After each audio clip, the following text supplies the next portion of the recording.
Zvachim Dafnun Vav, en commençant par Nouné Amoudbet, tout en bas. Amar Abuda Amar Shmuel, En Chayavin Mishum Tum'a, c'est-à-dire un tamé qui est rentré au Beth Amikdash, il est Bachayav s'il est rentré ailleurs, que là on va dire, Ela al Orech Me'oshmonim Vesheva, al Rochav Me'oshloshim Vechamesh, c'est-à-dire que dans la Zara, qui faisait 187 amot de long sur 135 amot de large. Tanitana Kamed Rav Nachman. Quelqu'un dit une braïda devant Rav Nachman. Kol Azara ita kuf pezain rochav kuf lamede. Toute la Zara ne faisait que 187 sur 135 amot. Amar le hachi amar li abba. Ainsi a dit Abba kegon ze kohanim nichnasin lesham. Ve'ochlin sham kodesh kodashim. Donc les kohanim ils peuvent manger là-bas. Les kodesh kodashim c'est considéré comme la Zara. Meshochatin sham kodashim kalim, et ils font la shrita des kodashim kalim à cet endroit-là. Donc il s'agit de toute la Zara qui entoure le Echal et le Kodesh HaKodashim à l'est, à l'ouest, au nord et au sud. Vechayavin mishum tuma, et on est chayav à cet endroit-là si on est tamé. Un tamé qui est entré là-bas, il est chayav karet, il est chayav chatat olev yored beshogeg. Les mautemai, qu'est-ce que ça vient exclure? Il est malemouté chalonod latot voviachoma. Si ça vient exclure les fenêtres, les portes et l'épaisseur de la muraille, que s'il était tamé et qu'il est allé là-bas, il est patour. Tanina, c'est faux. À chalonot, nous avons une Mishnah qui dit, une braïta qui dit, à chalonot voviachoma, les fenêtres et l'épaisseur de la muraille, kelifnim sont considérés comme à l'intérieur, donc un tamé qui rentre là-bas, il est chayav. Ve'el les maout et les shachot. Ça vient exclure les pièces, les salles qui entourent la Hazara. Si elles sont construites à un endroit chol, mais elles sont ouvertes vers le Kodesh, vers la Hazara, une Mishnah nous dit, Tochan Kodesh, elles sont Kedoshot, ces pièces-là. Donc un tamé qui rentre là-bas, on ne devrait pas l'exclure du chiyuv, il devrait être chayav. Répond la Gemara, Miderabanan. Elles ne sont, ces pièces-là, Kodesh, que Miderabanan, Minatora, elles sont considérées comme chol. Demande la Gemara de Oraita alors, Minatora c'est pas Kadosh, Ve'atanya pourtant la Braïta nous dit, les shachot b'nuyot b'chol u'ptuchot la Kodesh, les pièces qui sont construites dans le chol, mais qui sont vertes vers le Kodesh. Minayin chakohanim nichnasin lesham be'ochlin shem kodesh kodashim, ou shiare mincha, d'où sait-on que les kohanim peuvent rentrer là-bas et manger des kodesh kodashim et les restes de la mincha après avoir fait la kmitza. Talmud Lomar, le pasuk nous dit, Bachatzar el moed yochlua, a Torah ribta chatzerot arbe. La Torah vient inclure plusieurs cours qui ont le même din que la cour du Al-Moed. Donc toutes ces pièces-là, elles sont ksherot, on peut manger là-bas les kodesh kodashim. Donc comment dire que Minatora c'est chol? Répond la Gemara, ribta chatzerot arbe etzel achila achat. Donc la même consommation qui peut, c'est-à-dire est-ce qu'il doit être consommé dans la Hazara, peut être consommé dans toutes ces pièces-là. Répond la Gemara, Marava l'achila shani. C'est différent en ce qui concerne la achila. Donc pour manger, on peut manger là-bas. C'est considéré Minatora comme un endroit qui est kasher pour manger là-bas les kodesh kodashim. Mais par contre, ça n'a pas une kedusha de la Hazara. En ce qui correspond le tamé qui est rentré là-bas, celui-ci est patour. Aval inyan tumalo demande la Gemara, un tamé est patour, vatanya. Les shachot abunuyot la chol uptuchot la kodesh. Donc ces pièces-là qui sont construites dans le chol et qui sont vertes vers le kodesh. Kohanim nichnasin lesham. Ve'ochlin sham kodesh kodashim. Donc effectivement les kohanim, comme on l'a vu, peuvent rentrer là-bas manger le kodesh kodashim. Ve'en shortin sham kodashim kalim. On n'a pas le droit de faire la shrita là-bas des kodashim kalim, malgré qu'on peut leur faire la shrita dans toute la Hazara. Dans ces pièces-là, on peut pas. Ve'chayavin mishum tuma. Et le tamé qui rentre là-bas, il est chayav. Donc ça contredit ce qu'on a dit jusque-là, que le tamé est patour dans ces pièces-là. La Gemara répond, Lav amrat en shochatin, n'est-ce pas que tu as dit qu'on ne peut pas faire là-bas la shrita? Donc tu es bien d'accord que ça n'a pas un din de Hazara.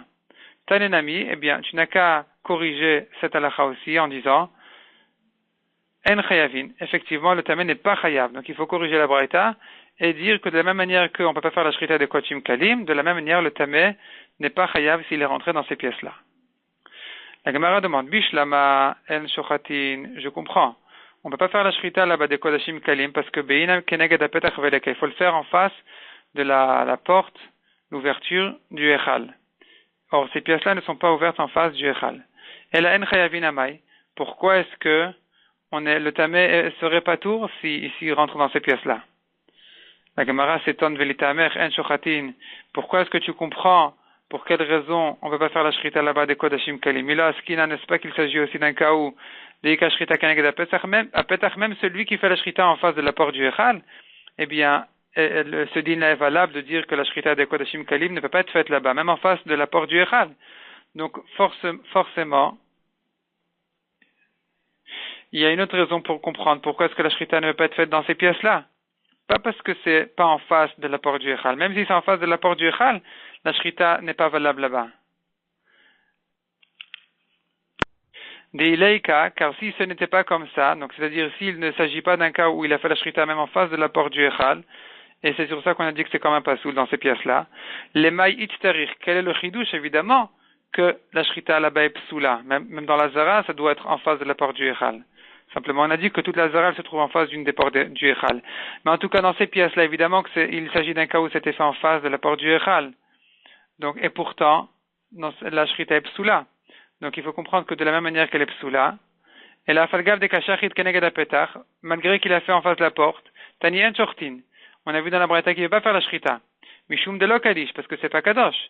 Tanenami, donc je devrais dire aussi que en chayavin, le tamé n'est pas chayav s'il est rentré là-bas. Demande à Gemara, est-ce qu'il ne faut pas manger les kodashim, les koché kodashim en face de la porte du Echal? Donc, puisqu'on a vu que ces pièces-là, elles sont kshirot pour manger là-bas des koché kodashim, mais c'est pas sous pour faire là-bas la shrita des kodashim kalim. Donc, on s'étonne. Pourtant, il faut manger les koché kodashim aussi en face de la porte du Echal. Or, ces pièces-là ne sont pas forcément en face des portes du Echal.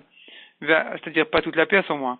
Ve'atane Rabbi Yossi Rabbi Yehuda Omer, Shnei pishpeshin Ayou bebet hachalifot. Donc on a vu dans le livre précédent, il y avait deux portes à l'ouest du Oulam, Govan Shmone, haute 8 amot, kedel archir et azara l'achilat kodesh kodashim, de manière à rendre kasher la partie ouest de la Hazara pour manger là-bas les kodesh kodashim, donc puisqu'elles sont ouvertes vers le Echal, puisqu'il y a ces portes-là, les shritat kodashim kalim et pour faire la shrita des kodashim kalim. Donc on voit que même pour manger les kodesh kodashim, ça doit être fait en face de la porte du Echal. Donc se pose la question, comment on a pu permettre de manger les kodesh kodashim dans ces pièces-là qui sont ouvertes, dans ces pièces-là, qui ne sont pas forcément en face de la porte du Echal? Répond la Gemara Maravina, Samemikan, efface à partir de là, donc de cette preuve-là on voit, Samemikan, il faut effacer donc ce din-là, Samemikan achila. Donc il faut effacer de la braïta ce din-là de Achila, c'est-à-dire qu'il n'y avait pas besoin de ces portes-là à l'ouest du Oulam pour permettre de manger le kodesh kodashim derrière le Oulam. Puisque, en ce qui concerne la mitzvah de Achila, de manger le kodesh kodashim, il n'y a pas besoin de le faire en face d'une porte du Echal. C'est d'ailleurs pourquoi on permet de manger dans ces pièces-là. Dans ces pièces-là qui ne se trouvent pas forcément en face de la porte du Echal. Demande à Gemara, active, mais là on objecte d'un pasouk. C'est écrit dans le pasouk, à propos des 8 jours d'inauguration du Mishkan, c'est écrit, Bachelouet abassar petach oel moed, il faut cuire la viande du korban à l'entrée du oel moed, vesham tochlu oto. Donc là-bas, en face de la porte du oel moed, c'est là-bas qu'il faut le manger. Répond la Gemara, koche sha'a sha'ani. C'est pas une halakha qui concerne les générations à venir, c'était qu'à ce moment-là que cette mitzvah-là était concernée par cette halakha de manger en face de la porte du Ohel Moed. Donc, conclusion, en général, les kodesh kodashim peuvent être mangés même si c'est pas en face des portes du Ohel Moed, et même dans les pièces qui entourent la Hazara, qui sont ouvertes vers la Hazara, malgré qu'elles n'ont pas un din minatora de Kodesh, à ce niveau-là que le tamé qui rentrerait là-bas serait chayav. Le tamé est pas tour, mais cependant c'est kasher pour manger là-bas le kodesh kodashim. Passons au prochain sujet. Amar Rav Yitzchak bar Avudimi, minayin ledam, shenifsal beshkiat achama. D'où sait-on que le sang du korban, quand arrive la shkia, est pas soul. Donc si on n'a pas jeté le sang sur le misbéach, dès que la shkia est arrivée, on peut plus le faire. Shenemar beyom akrivo adivro yachel, le jour Akrivo, où il va sacrifier son korban, donc ça fait allusion à la mitzvah du sang, de jeter le sang sur le misbéach, puisque c'est ça l'essentiel du korban, c'est pas les graisses, c'est le sang. Et zivro, donc le jour où il va sacrifier son korban, il doit le manger. On apprend de là, beyom akrivo, et zivcho. Donc on fait la dracha dit, la dracha met de côté un peu la question de la consommation du korban et met en valeur plutôt les deux idées premières du pasuk, qui est donc Beyom Akrivo, le jour où il jette le sang, et zivro, de son korban, du jour où il fait la shrita du korban. On apprend de là, Bayom Shata Zover, le jour où tu fais la shrita du korban, zivro, ça veut dire tu fais la shrita du korban, Atam Akriv, ce jour-là même, tu dois jeter le sang. Bayom Shata Zover, tandis que le jour, donc en fait la nuit, le jour où on ne peut plus faire la shrita, qui correspond donc à la nuit déjà depuis la shkia, Iatam Akriv, tu ne peux plus jeter le sang du korban. Demande à Gemara, Haïmi Bail et les gouffés, ce pasuk-là, il vient nous apprendre tout simplement qu'il faut manger le korban le jour où on l'a sacrifié. Ce pasuk-là ne vient pas nous apprendre le din de jeter le sang le jour où on lui a fait la shrita. Il bail et les gouffés, il vient nous apprendre le din tout simple du pasuk. Répond la Gemara, Imken, si c'était pour ça que le pasuk était venu, si c'était que pour ça que le pasuk était venu, Neimakra, le pasuk aurait dû dire, Beyom Zivro Yachel. Le pasuk n'aurait pas dû mentionner du tout l'idée de Akrivo, l'idée du sacrifice, donc du sang.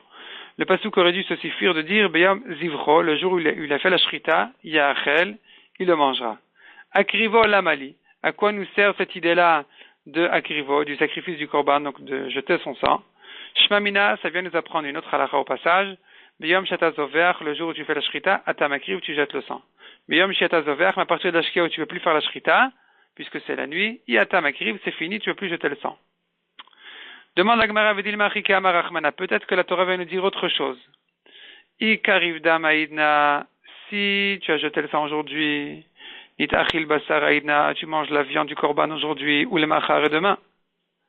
Ikarivda le machar, par contre, si tu as fait la shrita aujourd'hui, mais tu as jeté le sang que demain, eh bien, on compte pour la consommation du korban à partir du jour où on a jeté le sang. Nitachil basar le machar, c'est à partir de demain que tu manges la viande du korban, ou l'yoma ochara, et encore un jour après. Et donc, il nous a dit de faire de là la dracha qu'on a voulu faire, de dire qu'à la nuit, on ne peut plus faire la jeter le sang. Répond la Gemara Imken, si c'était ça que le pasuk voulait nous dire, Neimakra, le pasuk aurait dû parler autrement. Il aurait dû dire, Beyom hakrivo yachel. Il n'aurait pas dû mentionner du tout l'idée de la shrita. Il aurait dû dire, le jour où tu jettes le sang, tu manges. Le jour et le lendemain. Comme on voit par la suite du pasuk, qui n'a pas été mentionné, mais forage dans la Gemara auparavant. En tout cas, pourquoi est-ce que la Torah a eu besoin de nous parler du tout du mot zivro, qui fait allusion à la shrita? Zivro lamali, à quoi nous sert l'idée de zivro? Shmamila, ça vient nous apprendre à l'akha qu'on a dit. Bayam shata zover hatam akrivo, le jour où tu fais la shrita, c'est là où tu jettes le sang. Bayam shata zover, mais le jour où tu peux plus faire la shrita, donc à la shkia, yatam akrivo, tu ne jettes plus le sang. Autre sujet, dit la Gemara Itmar. Donc nous avons une memra qui dit comme ça.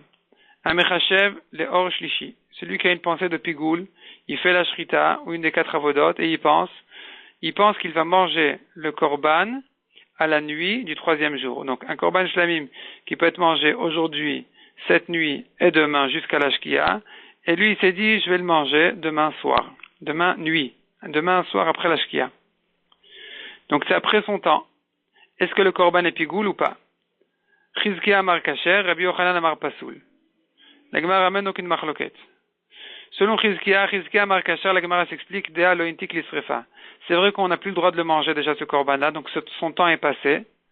Le délai du korban est déjà passé. Par contre, n'est pas encore arrivé l'heure de brûler ce notar, ce korban-là, puisque la srefa ne se fait que le lendemain matin.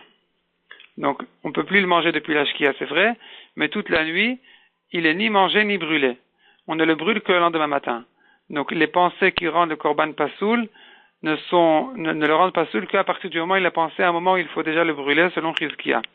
Tandis que Rabbi Yochanan amar pasoul, dea idchelem achila, puisqu'il ne peut plus déjà le manger demain soir, demain nuit, donc cette pensée-là rend le korban pasoul. De même, dit la Gemara, Aochel leor shlishi, donc celui qui a mangé, celui qui a mamash mangé, pas celui qui a pensé à manger, mais celui qui a mangé le korban leor shlishi, à la nuit du 3e jour, donc la nuit qui précède le 3e jour, après son temps, mais avant le moment où on doit le brûler, Chizkia amar patour, il est patour de karet, de l'intik lisrefa, puisque ce korban-là n'a pas été réservé à être brûlé encore jusqu'au lendemain matin. Rabbi Yochanan Amar Chayav, celui qui mange à ce moment-là, il est déjà Chayav, puisque ce korban a déjà été repoussé d'être mangé, donc son temps est passé, celui qui le mange, il est Chayav Karet. Tanya Kevatet de Rabbi Yochanan, nous avons une braïta qui dit, comme Rabbi Yochanan, Kodashim Aneechalin Liyom Echad. Donc, les korbanot qui se mangent pour un jour et une nuit, c'est les Kodesh Kodashim, comme Khatat, comme Hacham. Il y a aussi Toda, malgré que c'est un Kodesh Kalim.